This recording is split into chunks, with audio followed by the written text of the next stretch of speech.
Assalamualaikum warahmatullahi wabarakatuh.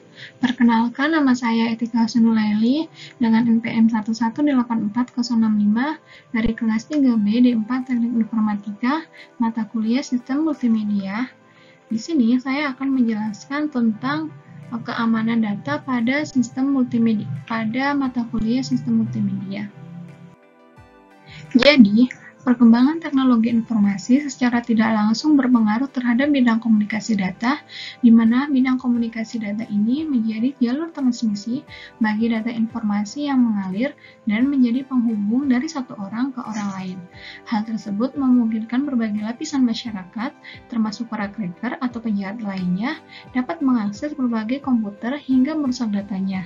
Oleh karena itu, keamanan data sangat penting demi menghindari kejahatan yang dapat mengakibatkan data hilang atau rusak. Maka dibutuhkan teknik-teknik pengamanan data supaya data terhindar dari para penjahat komputer dengan berbasis multimedia. Ada 3 teknik pengamanan data. Yang pertama, kriptografi, yang kedua, steganografi, yang ketiga, watermarking. Kriptografi atau sering dikenal dengan sebutan ilmu penyandian data adalah suatu bidang ilmu dan seni atau art and science yang bertujuan untuk menjaga kerahasiaan suatu pesan yang berupa data-data dari akses oleh orang-orang atau pihak-pihak lain yang tidak berhak sehingga tidak menimbulkan kerugian.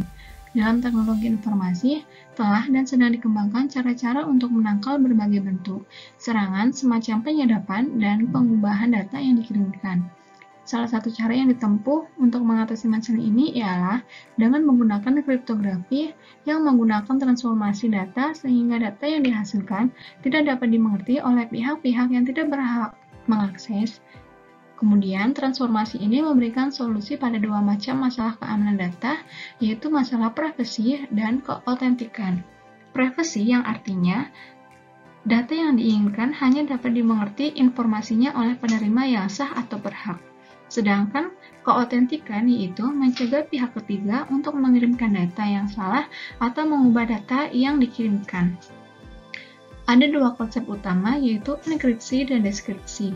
Enkripsi adalah proses di mana informasi atau data yang hendak dikirim diubah menjadi bentuk yang hampir tidak dikenali sebagai informasi awalnya dengan menggunakan algoritma tertentu. Deskripsi adalah kebalikan dari enkripsi, yaitu mengubah kembali bentuk tersamar tersebut menjadi informasi awal. Tujuan dari sistem kriptografi yaitu 1. Untuk confidentiality, yang kedua untuk message integrity, yang ketiga non-repudiation, dan yang keempat authentication. Apa itu confidentiality? Confidentiality adalah memberikan kerahasiaan pesan dan menyimpan data dengan menyembunyikan informasi lewat teknik-teknik enkripsi. Kemudian, message integrity adalah memberikan jaminan untuk tiap bagian bahwa pesan tidak akan mengalami perubahan saat data dibuat atau dikirim sampai dengan data tersebut dibuka. Kemudian ada non-repudiation, yaitu memberikan cara untuk membuktikan bahwa suatu dokumen datang dari seseorang apabila ia mencoba menyangkal memiliki dokumen tersebut. Kemudian, authentication yaitu memberikan 2 layanan. Pertama, mengidentifikasikan keaslian suatu pesan dan memberikan jaminan keautentikannya. Yang kedua, menguji identitas seseorang apabila ia akan memasuki sebuah sistem. Kunci algoritma kriptografi dibedakan atas 2 golongan, yaitu kunci simetris. Kunci simetris adalah jenis kriptografi yang paling umum digunakan.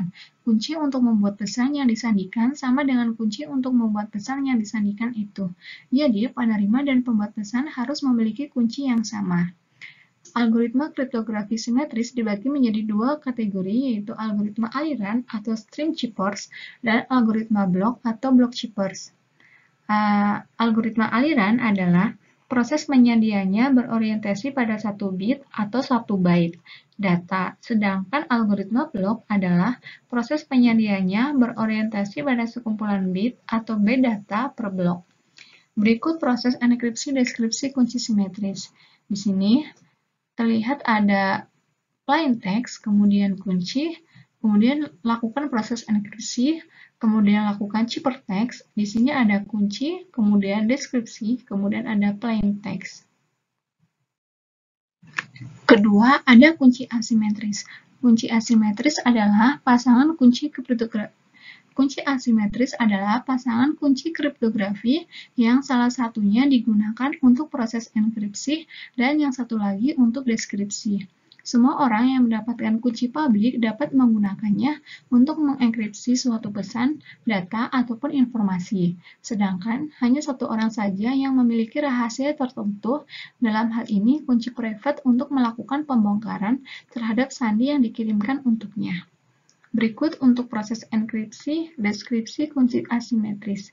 Di sini ada plain text, kemudian ada kunci umum, lakukan enkripsi, kemudian ciphertext, lakukan deskripsi dengan kunci pribadi, kemudian plain text.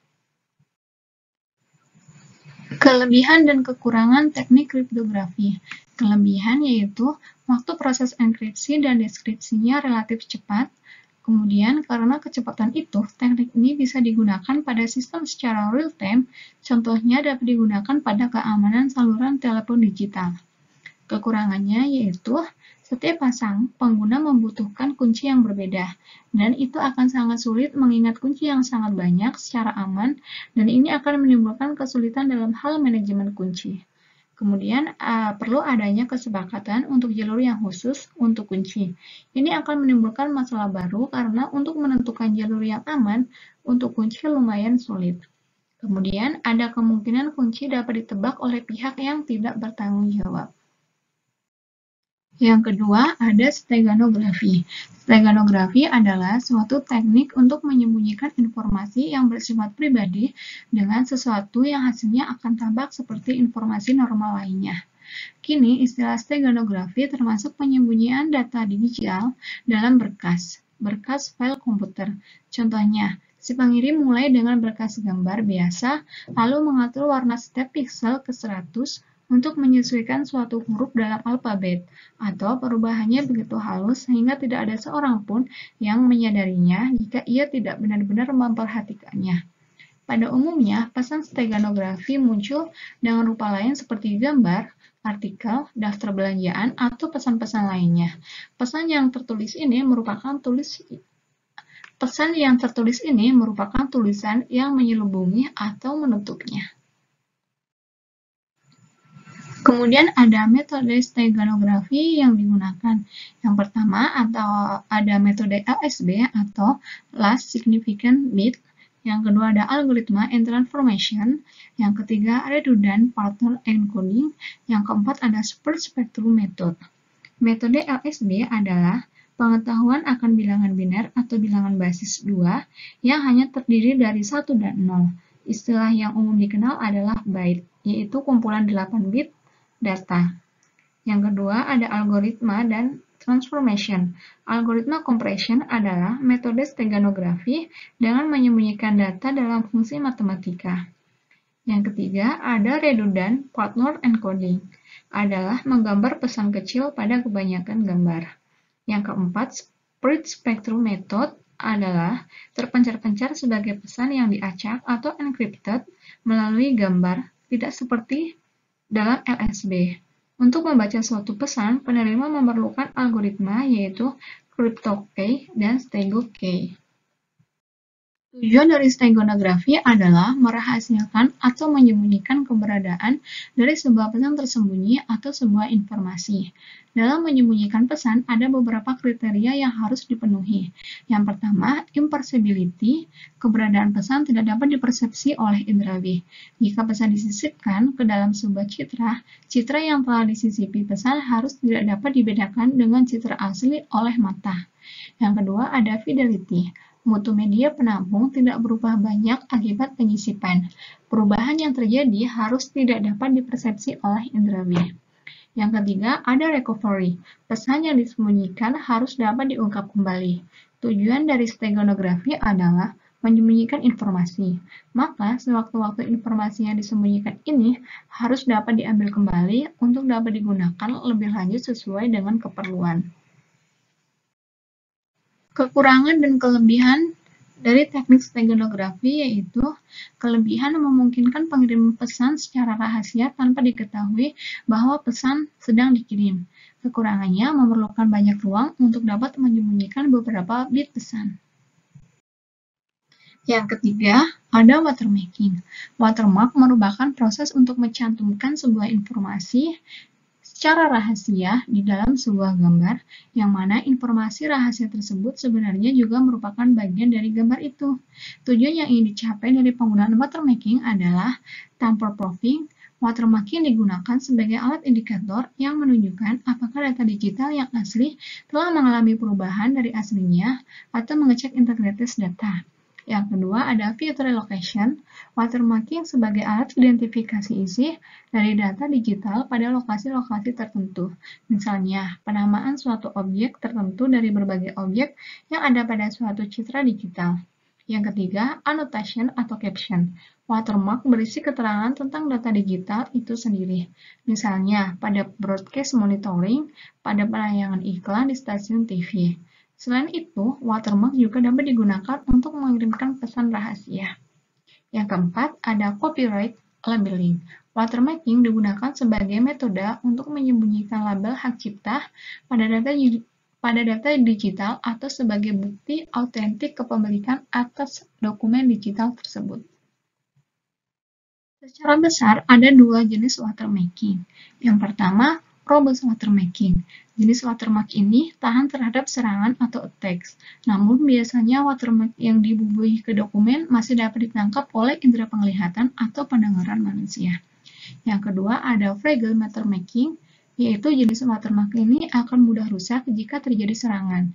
Namun, kehadirannya tidak terdeteksi oleh indera manusia. 3 tahapan utama pada proses watermarking.